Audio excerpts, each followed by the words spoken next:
Having fun is crucial in creative thinking.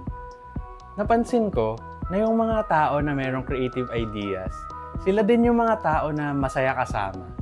Whether they are an artist, a musician, or yung mga kaibigan natin na sobrang witty ng sense of humor. I guess they all have one thing in common, which is they know how to have fun. Kasi pagka masaya tayo, yung mind natin is more relaxed and it's more open. And pagka ganitong state of mind, ito yung mga perfect for creative thinking.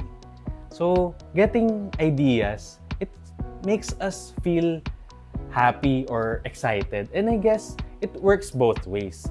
Feeling happy and excited also helps us to come up with more creative ideas. Yung mga happy moments, nangyayari yun na unexpected and unpredictable.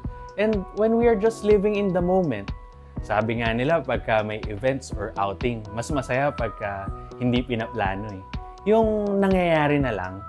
Kasi pagka masyado natin in-overthink yung isang bagay, nawawala yung creativity and nawawala yung fun dun.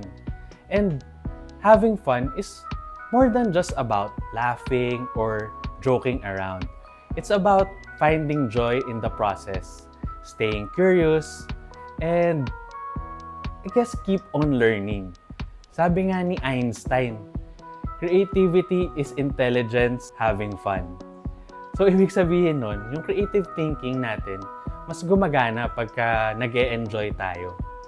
So, when we are having fun, we open opportunities to be more creative. Kasi, kung hindi tayo nagiging masaya sa ginagawa natin, bakit pa natin to ginagawa? So, that's our creative juice for today.